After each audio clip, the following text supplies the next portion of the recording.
Hello and welcome to episode 30 of the Spotlight Games podcast. My name is Patrick Schweigert, and I am joined today by the record setter himself, Cayman Darty, which we'll get to if you're wondering what record. Oh, folks, we'll get to it. Trust us. Cayman, how are you today as of recording Tuesday, April 26th? Patrick, doing fantastic. Yeah? Tell me about it. I'm just, you just have those days, right, where you wake up and you're like, I feel great. Oh, yeah. Like I just feel like Look, I'm in Kanye order... West. Oh, half wow. crazy, half not rich. No, so probably just half crazy. Sure. I mean, look, in order for the statement, I woke up on the wrong side of the bed, to be true, to be fact, that suggests that one can wake up on the right side of the bed. True. And it sounds like, Cayman, that you have woken up on the right side of the bed. Today, I woke up on the right side of the bed. Did you wake up on the right side of the bed this past weekend? Oh boy, this past weekend, yeah, we did a boys' weekend with the boys. And boys. Tell me about it. We went up to Nashville, and the whole trip was centered around eating fancy food that you can't afford normally. Sure. And oh boy, did we eat all of the fancy food. We went to Audrey, we went to Continental, we went to Joyland. Essentially, we went to every restaurant owned by Sean Brock. Okay. And let me tell you, I ate some shit I didn't know existed in real life. So we went to this. We went to the Continental. We sat down at this bar, very fancy restaurant. We had to be nicely dressed too. And everyone's ordering drinks, and I was like, you know what? I'm gonna splurge. I want a Basil Hayden on the rocks, squeeze a lemon. That's my go-to drink at home. But it's Basil Hayden. It's this very nice whiskey or bourbon. Okay, very nice, very nice. And that's my drink at home because I can afford a bottle at home on rare occasions. It's not a cheap bottle of alcohol. It's anywhere from $65 to $80 for a bottle, but it's one that must taste good. It's the best. It's the best, absolutely the best. And I'm like, I'm going to splurge. I'm going to get a drink. I'm going to get on the rocks like I always do. And the bartender comes up and he goes, "Okay, sir, I hear so a Basil Hayden on the rocks. Would you like a fresh squeeze of lemon, a splash of freshly squeezed lemon juice, or lemon essence?" Like, what the fuck is lemon essence?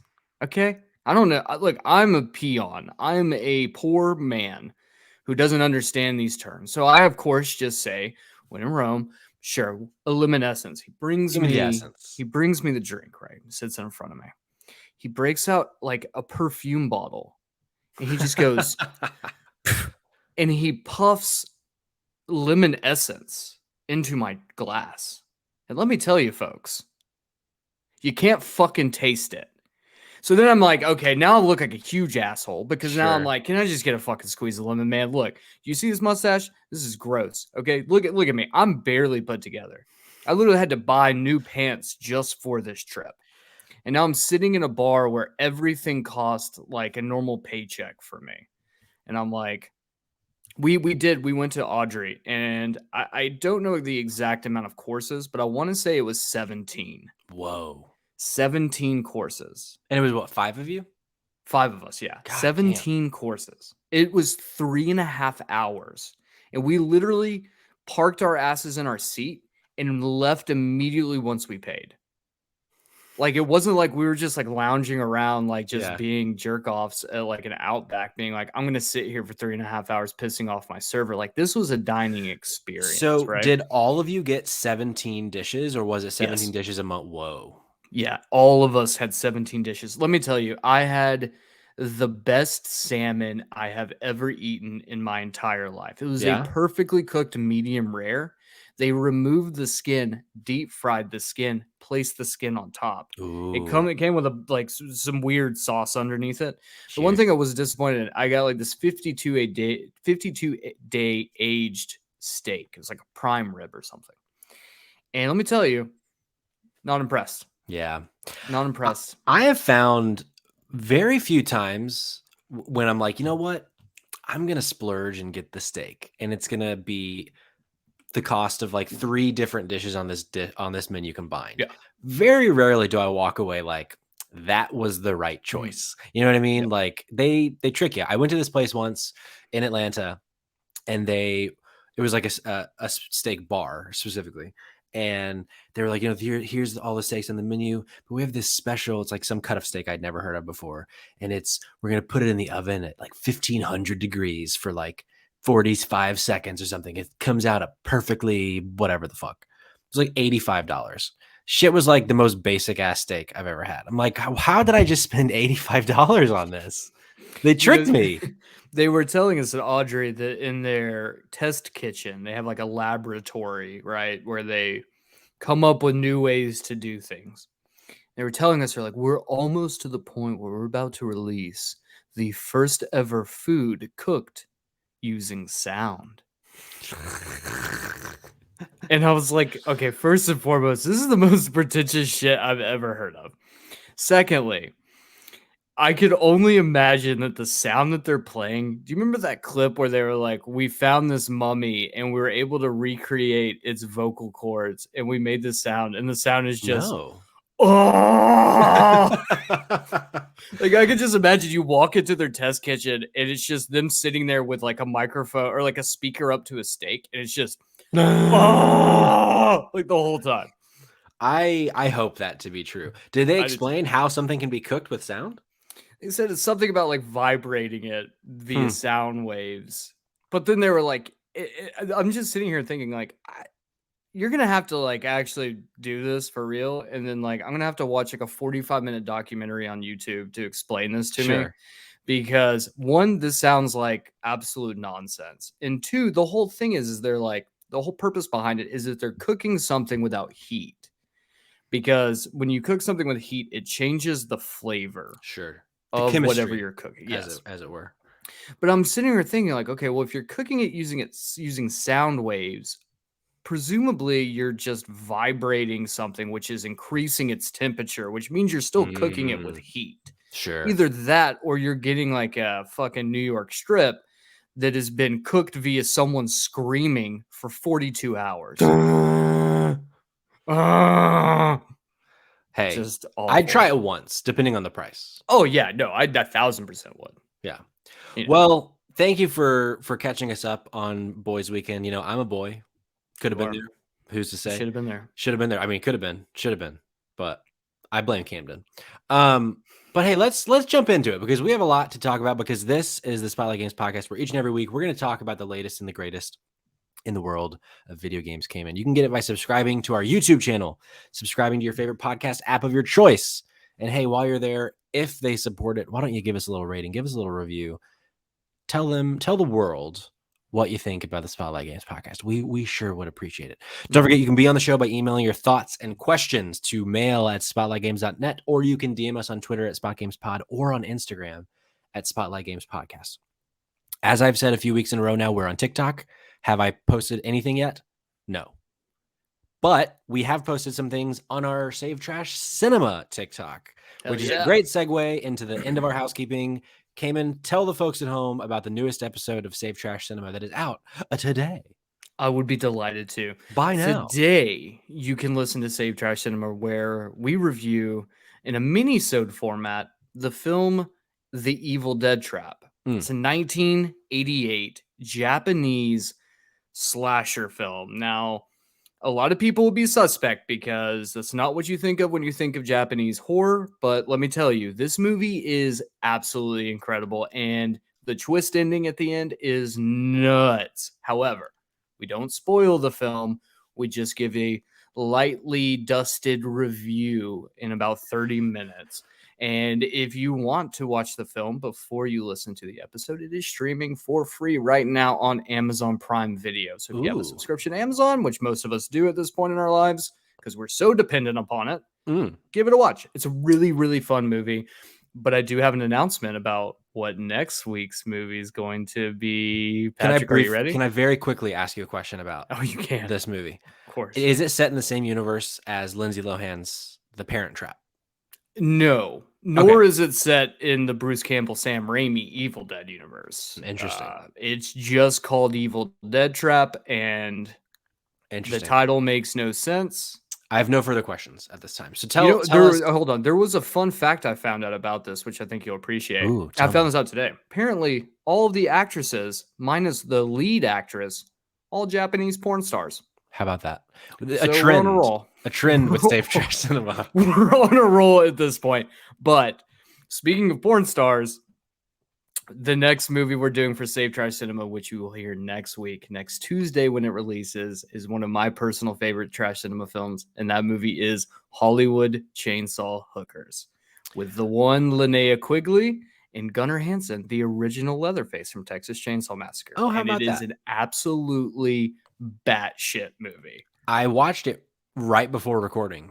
Did you? But if folks want to know what I thought, they'll have to tune in next week on Save Trash Cinema. We have a thick show today, Cayman. Let's get right to it. We've been talking for 11 sweet minutes. Hell yeah. We have some release dates to talk about. We got some updates for video games. We got some delays for things. We got some big announcements. We got a smattering of it all, Cayman. But first, let's begin with how we begin all of our episodes here at Spotlight Games with what we've been playing. Cayman, what you been playing, fella?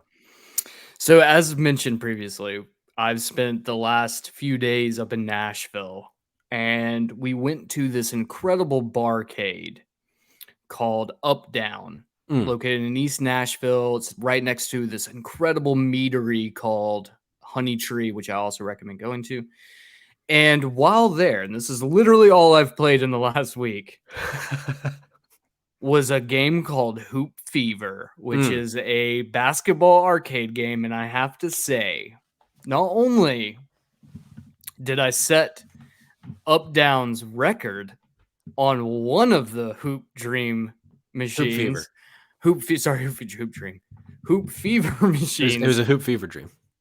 It felt like it. I set the record on both Hoop Fever machines. The Guinness Book of World Records is weeping. It is. Cayman. It wants to shake my hand. I do. I'm ready to go over there right now and shake it.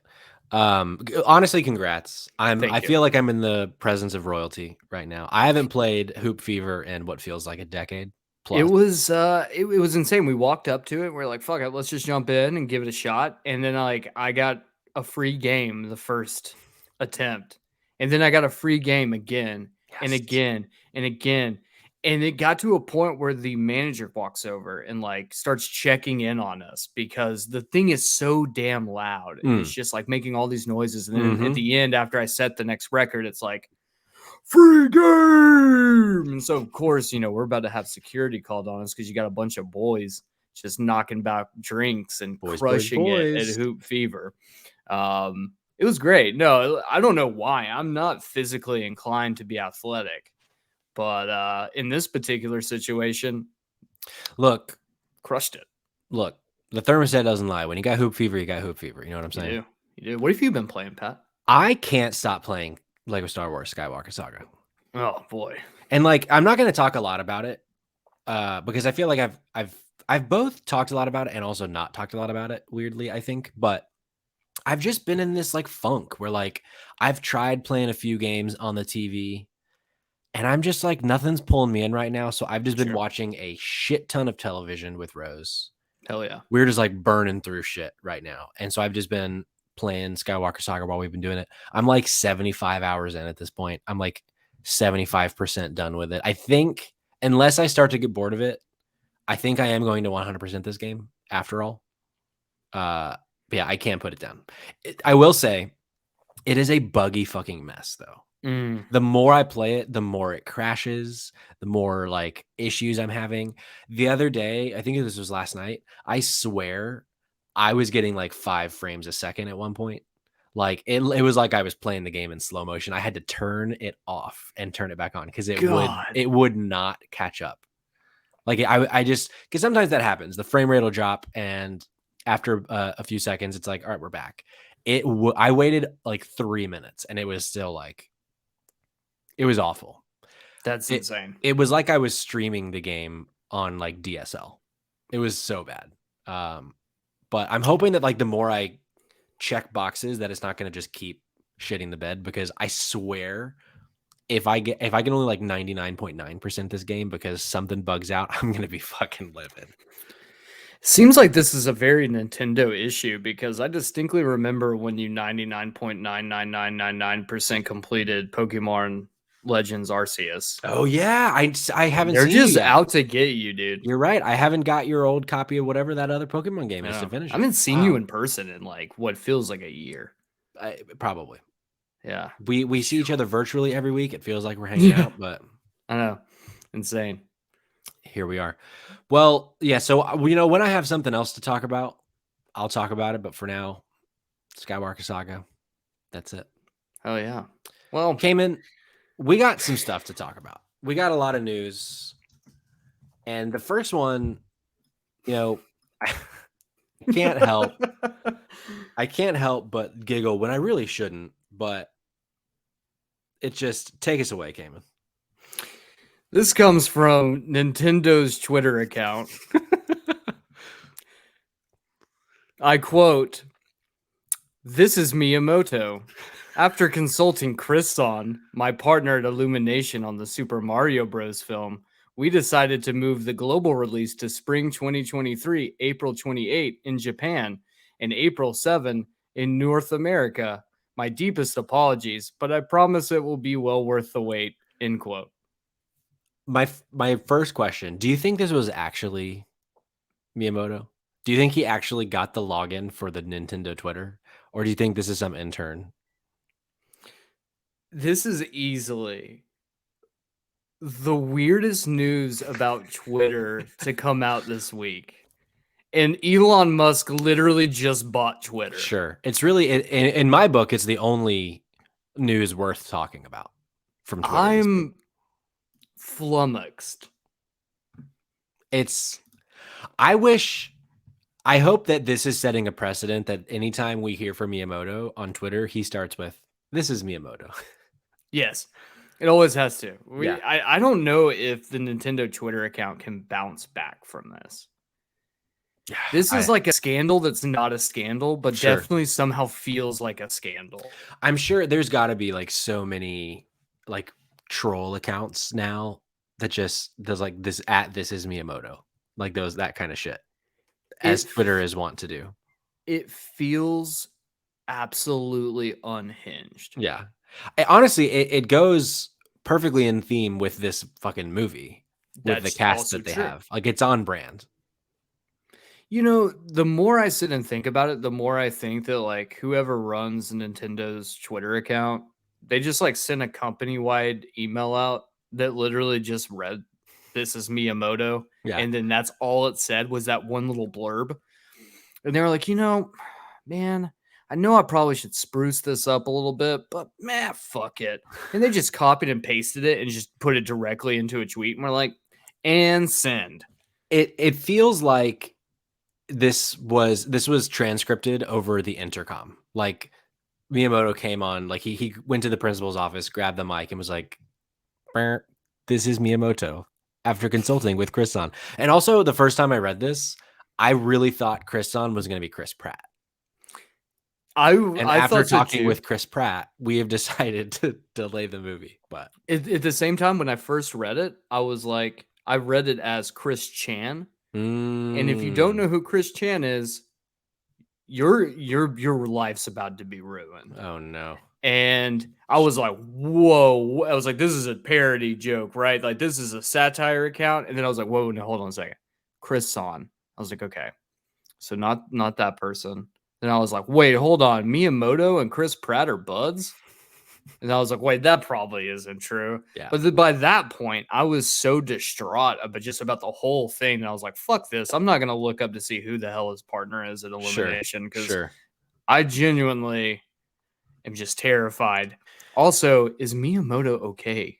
Do they have him like locked into like the social media intern's room, like the closet with him? And it's just this like poor kid sitting in his computer, like drafting tweets all day. And it's just Miyamoto just sitting there being like, whoopee, like the whole time. Like, Obo insane. Yeah. I mean, hey, this is just, we're one step closer to never having to watch the Mario movie. Oh, thank God. Yeah. Because if it's delayed, maybe it ends up getting canceled. Who knows? I hope so. Well, that's that. there's some other news I want to talk about that I'm very excited about. This is Sifu, one of my favorite games of this year. They had a little stream today. They announced some things, their roadmap essentially for the next several months. So they also released a graphic on their Twitter right now. For YouTube watchers, I'm actually just playing some Sifu B-roll, but this spring. So they didn't give like hard dates yet. They just did it by seasons. But this spring, we're getting difficulty options, which is huge. Oh, good. The B-roll is playing a fucking ad. We're getting difficult options, which is great. One of my biggest kind of gripes with the game at first was that it's pretty tough. And like I think you will love this game. But if you had problem with the difficulty, then it's not going to be fun. But now there's difficulty options. There's going to be a student mode, a disciple mode, and a master mode.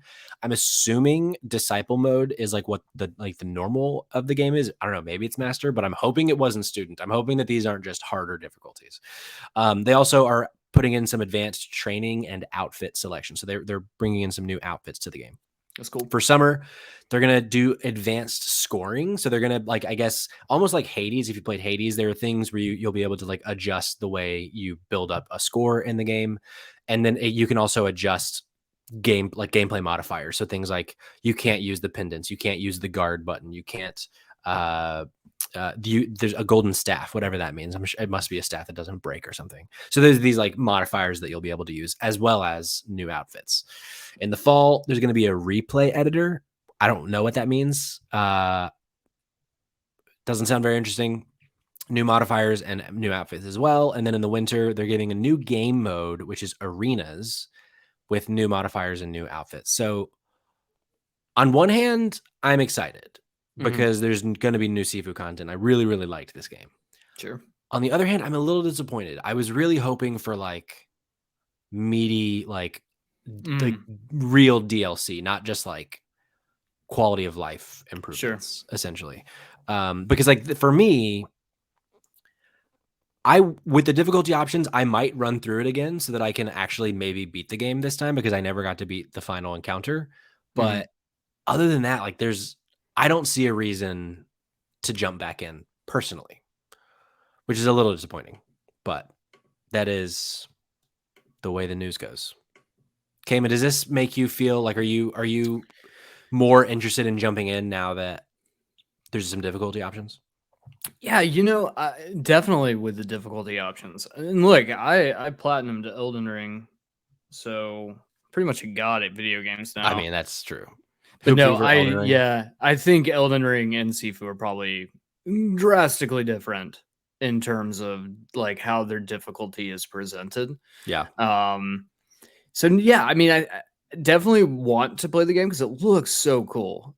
With the difficulty options, that definitely makes me more willing to jump in. My hope is that they'll maybe do something where it's like, hey, you did the first level on like the standard hard, like the hard difficulty, right? Yeah. And then like if you're just not good at it, don't worry, you can bump down. But the way it seems is the game is short enough that like restarting it back over is not going to be like a huge issue. Yeah, no. So what I'll probably do is when that does come out, I'll definitely pick the game up and give it a shot and see if I can beat the game on like what the difficulty that they recommend. Yeah. And then from there, if I need to drop down to a stand like the lower difficulty to make it easier, then no harm, no foul. Like, yeah, I want to be able to enjoy the game, obviously, but I think that's cool. I do agree. Like, it is kind of a bummer that there's no like meaty story content that's going to be added. But at the same time, the caveat is all of this DLC is free. Yeah, so for sure. Great point. Yeah. It's kind of like, hey, look, if you're going to give it to me for free, then I'm not going to be too upset. You're right. And like, hopefully this kind of free update content will bring in more players, which will make the game more successful, which means hopefully we could get a Sifu too, because I would love more Sifu. And also it could be really fun, like, because when I did the review of it, one of the things I said was like, when it's working, it feels so fucking cool. It just feels like you're in a kung fu movie. And like, I could see it being really fun to just drop it to the easiest difficulty and just beat the shit out of some dudes and not have a problem with dying, and thus like it's much more cinematic. It's more fun because you're just kicking everyone's ass. So I could see that being fun for sure. One of my questions, and this is just the trophy hunter in me, Mm, but I wonder how the inclusion of like a different difficulty options affects the platinum. sure. Like, are they going to? Because I don't know if it's possible to retroactively go in and adjust what the. I mean, I know you can take trophies out, or maybe Yeah, you can. I mean, part of me wants to say that there was a situation in which Destiny 2 altered the trophies so like you didn't have to get a trophy. Like there was a certain trophy you didn't have to get the platinum because it was like had become blocked off at some point or something like that when they started adding expansions. sure. So they might be able to add in like, hey, you have to beat the game on X difficulty to get the platinum. That's just more curiosity on my part than like actually Yeah, I mean, since affecting my want to play it. for But sure. Yeah, I know. Like when the game first came out, since there weren't difficulties, there were no trophies tied to difficulty. But I could see them adding in a few ones to I where mean, they like you could have do to beat like it on master or and they whatever. could always do like DLC trophy Right. Yeah. where it's like, hey, beat the game on master difficulty as Yeah. a DLC trophy. But I wonder how, like, can you, if there's no difficulty related trophies and you play it on easy the whole time, like, does it affect it? I know like Souls guys, like the way that Souls people work because their brains are busted. Right. They get really frustrated and angry. They're like, I've seen people on Twitter who said things like, "Oh, you beat Radagon when he was nerfed, and because you did that, then then it's invalid. Your whole game's invalid." Or other people being like, "Oh, you used a summons during the game, then you didn't beat it." Like, Stupid. fuck you. I hate those people. Suck my balls. Yeah. So I have a feeling, but I don't think Sifu has the same like fervent player Yeah, base. definitely not. Yeah, definitely not. But yeah, I would have loved to have platinum that game. So hopefully the difficulty does not impact the trophies because because some of those trophies were pretty tough. So if I could do it on the easiest difficulty, definitely gonna go do that. Yeah. Well, Cayman, we got a bunch of PlayStation stories. We got a little Sony corner here, the PlayStation news drop. There's a lot to discuss. Let's jump right in. Let's jump right in. PS Plus launch date has been updated. This comes from the PlayStation blog. They say, update, we're making fantastic progress with our launch efforts, and I wanted to update you on the latest. We're rolling out our new offering of PlayStation Plus a little earlier in select markets in Asia, followed by Japan. Here's a look at our updated regional rollout schedule. The Asian markets, excluding Japan, are now targeting a release of May 23rd, 2022. Japan, they're having a targeted release of June 1st of 2022. Now, for all of us in America, they're targeting a release date of June 13th, 2022. And then our friends listening to us from Europe, don't worry, you're going to be getting it on June 22nd, 2022. This is exciting. Like they had kind of just when they first announced it, they were like, we're targeting June, and now they have some actual dates. They still say targeting in each of them, but I feel like, I mean, the first one is it's less than 4 weeks from now in the Asia markets, not including Japan. So we should be getting, I would be surprised if at this point this ended up being pushed back. And if it does get pushed back, I doubt it gets pushed back by more than a few days. I think, and this is something that's huge here that I think is very, very good on Sony's part. And that is that they're staggering the launch dates. Yeah. Sony is just notoriously awful at being able to release anything at launch that's not dog shit. Sure. And so I think it's kind of great. And you can tell like the Asian markets, excluding Japan, is their smallest market, like especially China. China is incredibly small. Just because of all of their laws they have about what they can and can't have and all of that. Then presumably you're taking into consideration India, presumably Korea, obviously just South Korea. I don't think North Korea. Well, probably not. North Korea doesn't allow fun. Correct. Heard it here, folks. North Korea doesn't allow fun. So I do like that. I think that's the biggest piece of this news. Obviously, it coming a little bit faster is pretty cool, and that's great.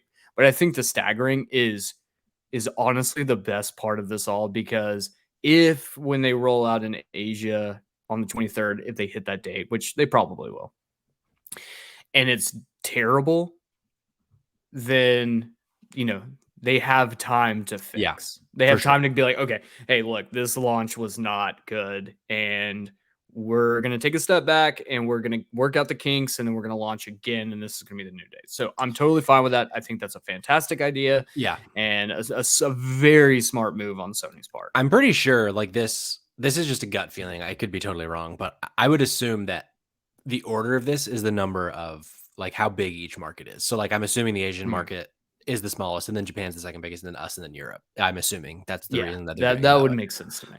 But yeah, and then so there's a sister story with this, which is there's this website I'd not ever been to before, actually, gamedeveloper.com. I'm pulling from Bryant Francis at gamedeveloper.com, but it just broke this week that PlayStation is also now requiring game trials from some developers.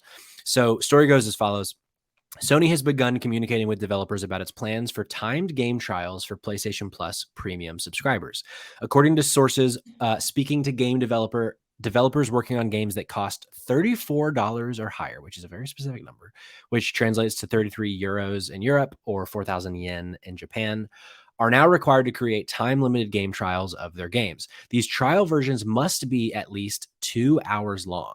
Games that cost lower than those amounts are not required to create limited time trials, according to the new policy. The plan follows Sony's announcement for expanded subscription options for PlayStation Plus. Many developers were informed about its new policy via an update to Sony's developer portal. Our sources indicated that they had not received any other communication about this change. The good news is these requirements are not retroactive and do not apply to upcoming PlayStation VR titles. The less great news is that if you're a developer planning to release on the PlayStation Store in the near future, you now need to budget time and resources to create these new timed trials. There is some flexibility as part of Sony's policy. Developers have up to until 3 months after their game launch on the PlayStation Store to release their time trial, and trials are also only required to be available to PlayStation Plus premium users for at least 12 months. Sony is also open to releasing custom game demos instead of time-limited game trials, but these will only be approved on a case-by-case basis. Developers are also still free to publish free weekends, game trials, or custom demos that can be accessed by all PlayStation users. This new policy seems to be a mixed bag for all developers planning to release on PlayStation. On the one hand, larger publishers like Activision Blizzard, 2K Games, or Sony's in-house studios will likely have the resources needed to create these time-limited game trials and stand to benefit from the PlayStation Plus premium subscription. On the other hand, if your game is hovering just over that $34 price point, you're probably working with fewer resources than your competitors, and 2 hours may be a significant chunk of your game's content. Savvy developers can maximize those trials into opportunities to acquire new players, but with no promise of payout at the end, it could risk being a lot of work for a limited payoff. So, and then there's one other interesting part to this, which is last bit of the article. A scan of the PlayStation Store shows that very few games are strictly sitting at a $34 price mark. So the group of developers most impacted by this policy are those releasing at the $39.99 tier. A number of single-player games from mid-sized developers dominate that list, with games such as Greedfall, A Plague Tale: Innocence, and Ember Labs' Kena Bridge of Spirits most recently. So it's a very interesting one.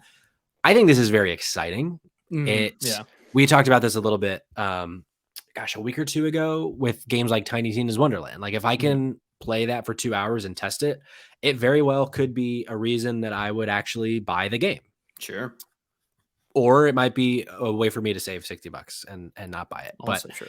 There is definitely this article brings up another very good point, which is for those smaller developers, like, and not even necessarily based on the length of the game. Like if you're a small team, making a 2-hour demo could take months. Like it's not building these things. It's not like it's just like a drag and drop. Okay, cut and paste this 2 hours of the game. Like it has to be built and tested and all these things. So I could see this being a pain point for developers and it actually causing games to be delayed, the smaller ones. Yeah. But yeah, what are your thoughts, Gamer? So to your point about the Tiny Tina's Wonderlands, that's what I've been wanting to hear. Before getting into the premium subscription, that's the big draw for me, is being able to play things like games like that, which obviously I would enjoy, but other games that I might not enjoy as much.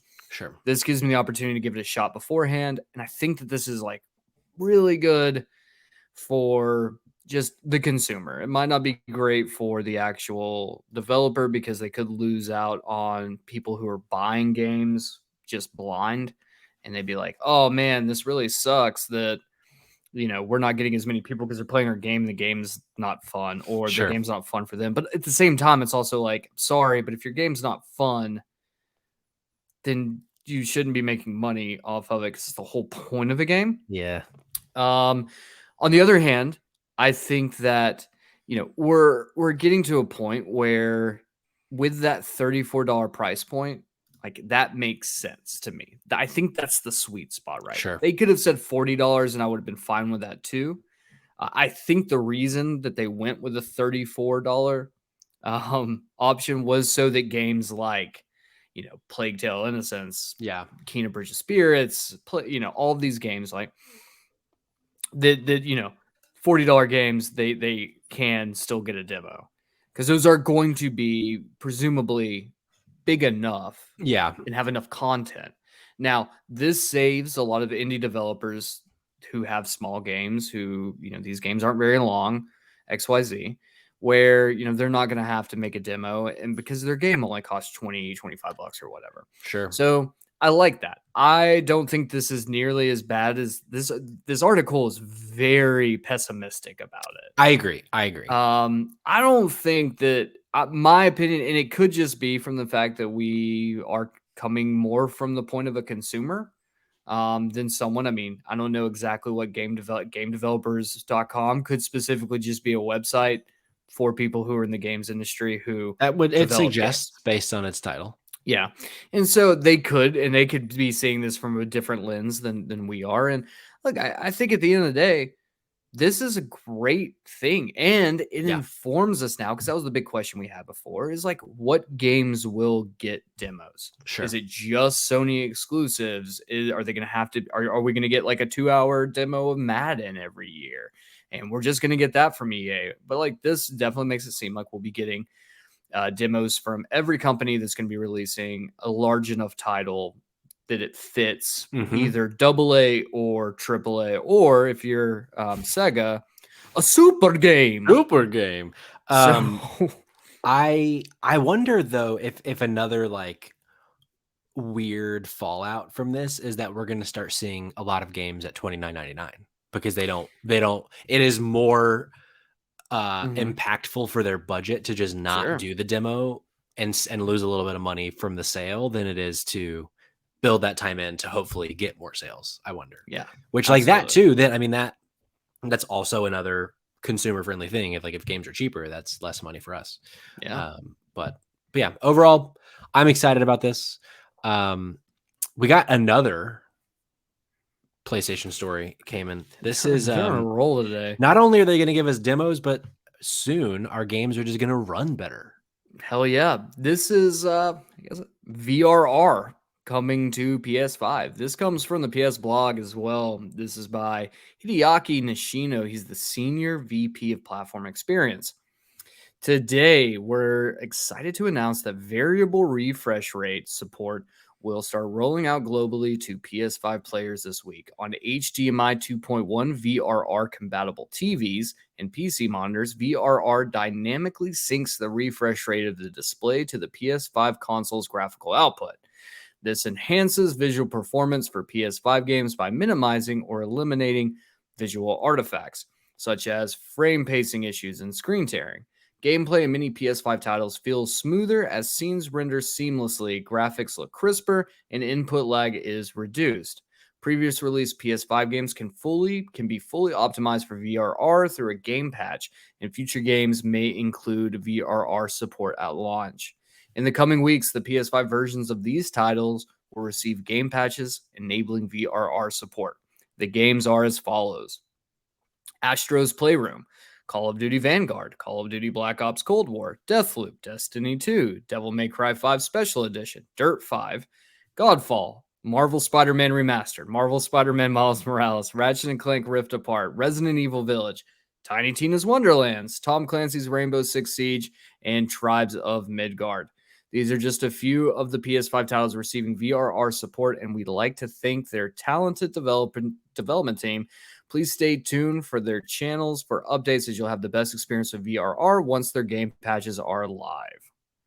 Yowzers. This is exciting because Yeah, it's cool. I secretly, not about to be a secret, I've been considering, because I'm like, as I mentioned top of the show, like nothing's been really pulling me in, but I've had this weird itch to replay Deathloop. Ooh. And if You this comes platinumed out, it. I did, but Okay. I like the game so much that I kind of wanted to just go back to that game.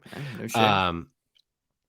And so VRR is something that's currently on Xbox consoles, but I have the Xbox Series S, which just doesn't work as good as the Series X. So I would love to see if VRR is a noticeable thing on a console as powerful as the PS5, since the PS5 is more powerful than the Series S. Because any reason or any way that the game will run better makes me happy. So yeah, no, I totally agree. I think that this is a very interesting addition. yeah, It makes me wonder, like, why now? sure, Like, this is something that I would have thought either A was going to launch at the release of PlayStation 5, so it could have just been that they just weren't, they were just trying to get the console out, didn't have enough time to include this, or it wasn't ready, or this would have been released with like the PlayStation 5 Pro or whatnot. sure, Like, if you're going to make my games look better and run better and play better, then I'm not going to shake a stick at that. I sure. think that is totally fine. I think that is fantastic. And honestly, more power to him. This just Yeah, makes getting a PlayStation 5 more promising if you can get your hands on one. sure. Which it is starting to get a little easier. I have noticed on Twitter where they have these like conversations for you, where it'll be like these random like topics that I don't follow, but it's like trying Sure. to get me more engaged. And I'm seeing a lot of people being like, finally got a PS5. So I don't know these people, but Twitter's telling me that they got them. So maybe it's starting to be a little easier to buy one. But yeah, I'm excited. Like I said, anything that'll make my game run better, I am excited about. Okay, man, I'm introducing a new segment to the show. Hit me. Little update, calendar update. I want to start anytime there's a new game that is announced with a release date. I want to add it to this little segment, which, working title, the calendar update. It's not a very fun title, right? Yeah, that's fine. We'll come up with a better title. We'll come up with a better title. But for now, we got a few things to share. So Splatoon 3 officially has a release date. It's coming September 9th for Nintendo Switch. Last week, we talked all about how it's about to be backlog summer. Splatoon 3 trying to change that. Splatoon 3 trying to be like, shut up, Patrick. It's about to be Splatoon summer. Splatoon, a game I've never played. Have you played any of the Splatoons? Yeah, I've played Splatoon 2. I played a little bit of Splatoon 2, and it was cool. I mean, I don't know. Like, it's a cool game. I think the mechanics are really interesting, and there's an audience for it. Yeah. Am I that audience? Don't think so. Yeah. But I want to try this one out since it's going to have a single player mode. Because the only time that I've played Splatoon, there was like a weekend that Splatoon 2 was free. And I played that weekend, and it was fun, but like, since I'm not the multiplayer guy, it didn't feel for me. But like, watching this gameplay, like, I could see the allure, especially if there's not a lot to play this summer and I'm just like itching for a new thing. Every now and then I like getting a little or a little multiplayer experience in. So maybe this will be one to pull me in.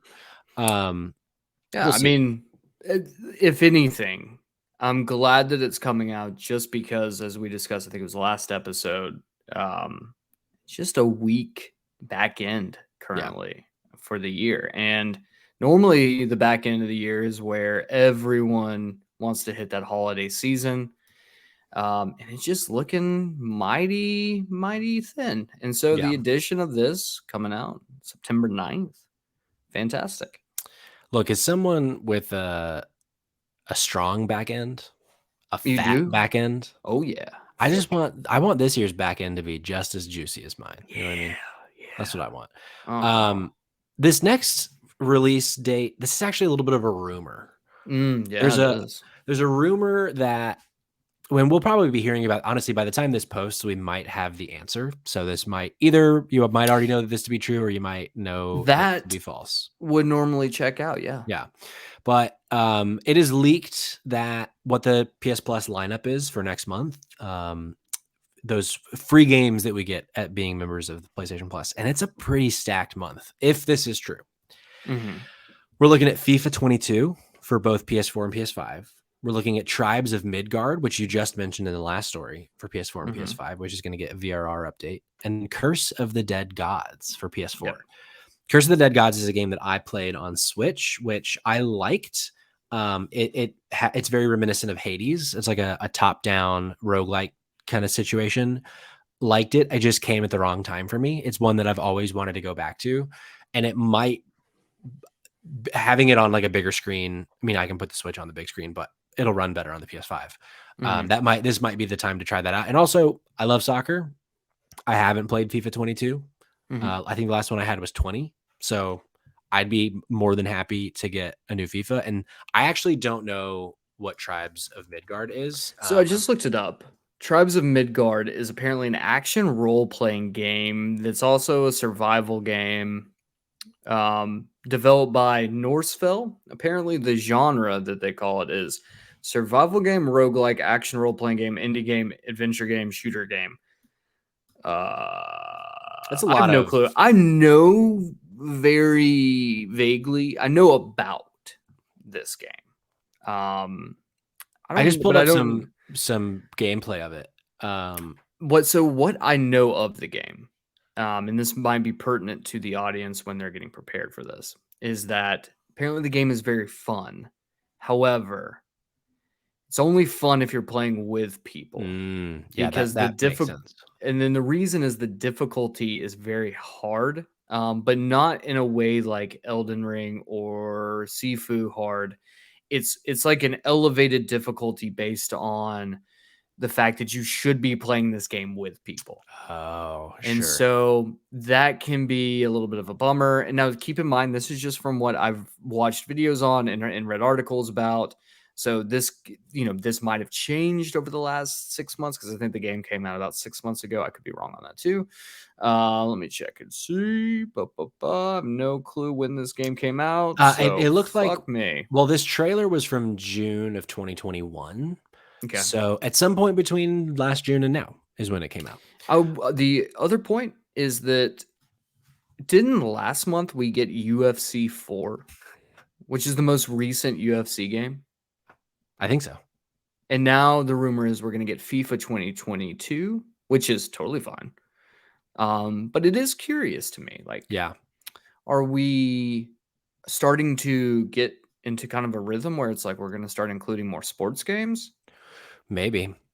Because I also wonder, like, what is the PS Plus update? Like, are you going to start? Because they did say, so sometimes with PS Plus, it's worked to where they give us like more. Where like Mhm. sometimes it'll be like 1 month it might be 3 games, 1 month it might be like 4 or 5 games. It's Sure. not like a set number, but they did say with this new update, it'll always be 3. So I Okay. wonder if because of that, if they're going to kind of change up what types of games they give us so that it's not, they might not give us like 2 really teeny ones. Like, will they always give us a triple A, like a mid tier and an indie? Perhaps. I'm totally cool with that. Same. Like, I think that that's a fantastic idea to give us kind of a mixed bag because I will say I've played some really fun games, like some really fun indie games that I've just gotten through PlayStation Plus that, um, I wouldn't have batted an eye out, but because they were free, I had some downtime and I didn't know what to play. I'd just be like, yeah, fuck it. I've got a copy of this game. Let's pop it on. Let's see what it is. Oh my God, this game's a shit ton of fun. Sure. Also, I'm just kind of a sucker for those double A games. Yeah.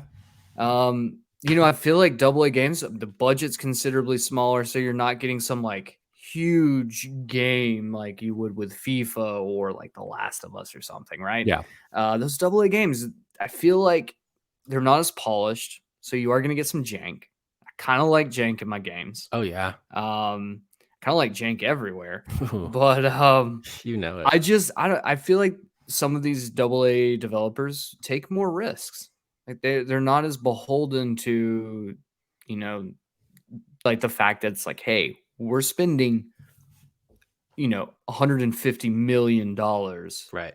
to make this game. Like they're like, hey, we're, obviously they're still spending a lot of money, but we can take more risk because we're not, indebted for a shit ton. Like we have to produce. Sure.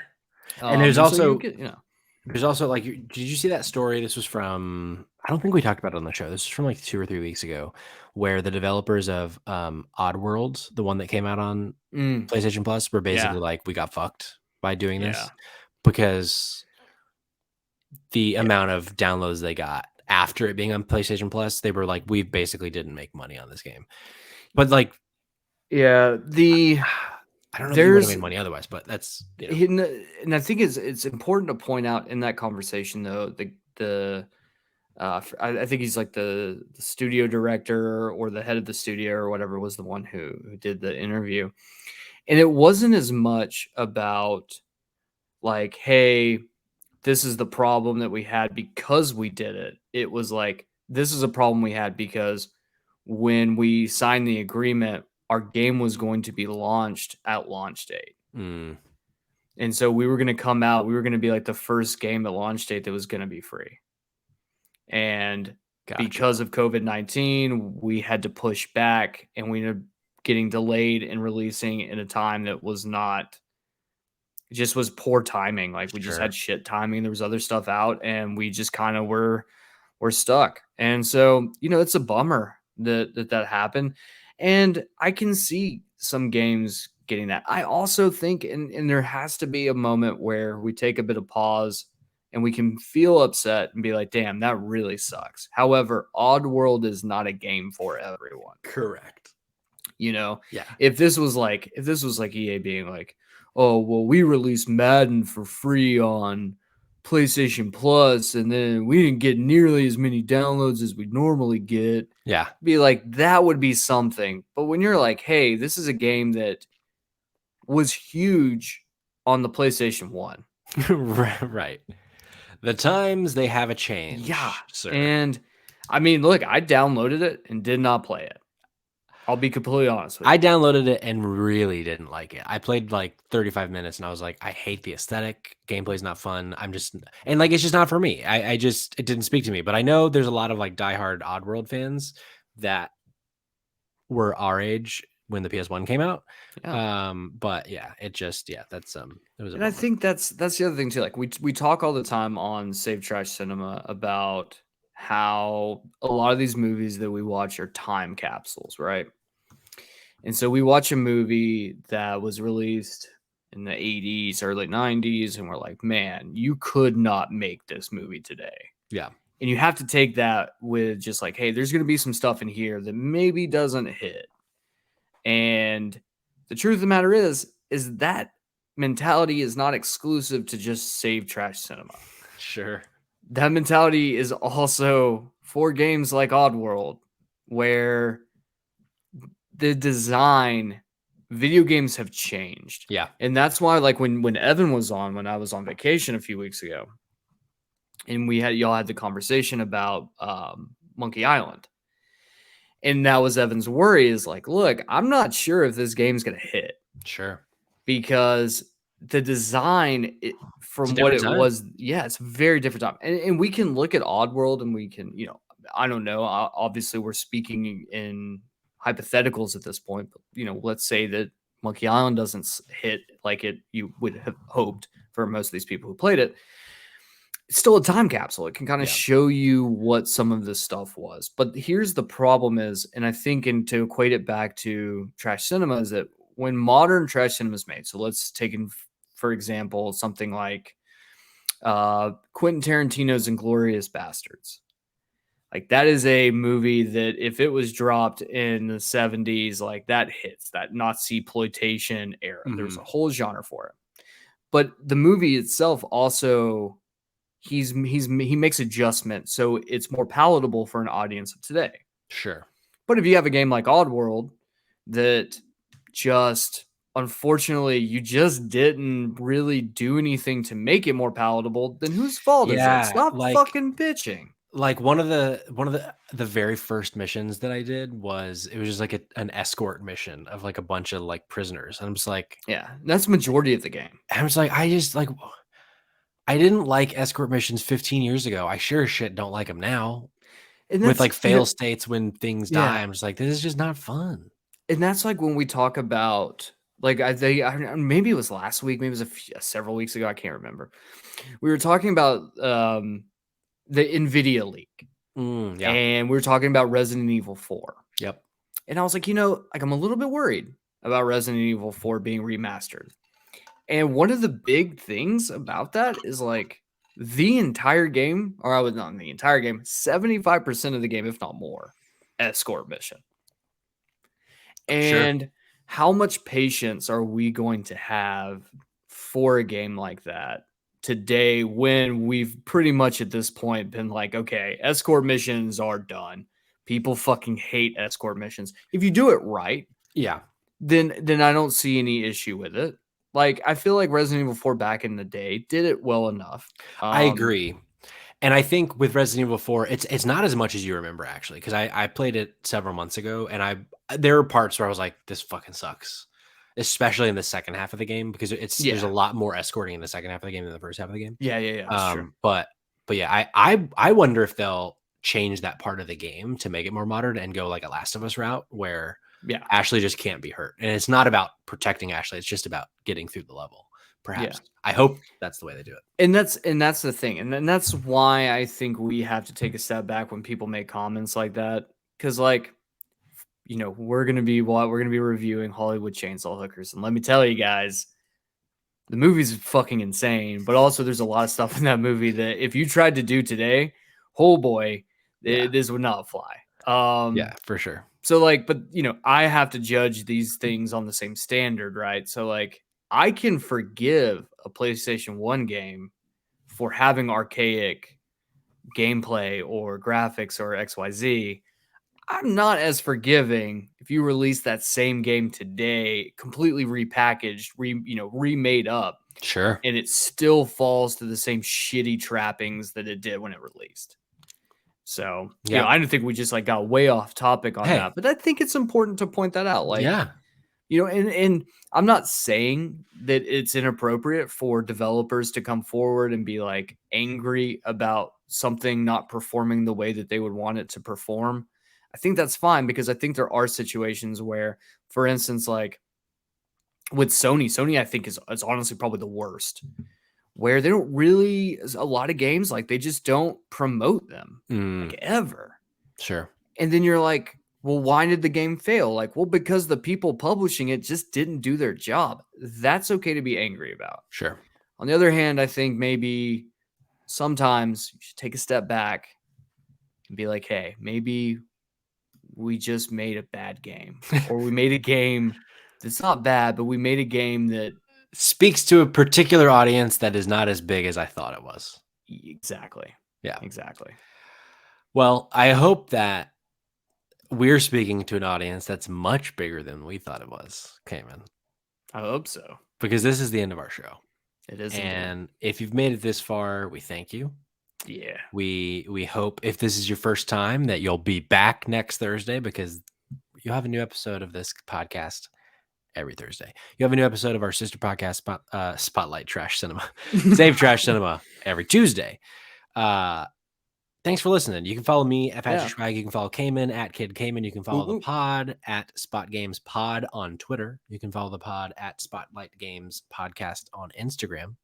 Ask Twitter, now that it's being owned by He Who Must Not Be Named, expand that the number of letters I can do, because I'd love for our name to be the same everywhere, but 16 character limit. You know what I mean? When do you think I think it's Mars brand is going to release one really stupid fucking tweet where they're like, turn their Three Musketeers bar, and they're like, we're releasing our new Three Muska Twitter bar, and I'm just burn that whole fucking place to the ground. Watch tomorrow, that shit's gonna come out. It could. It very well could.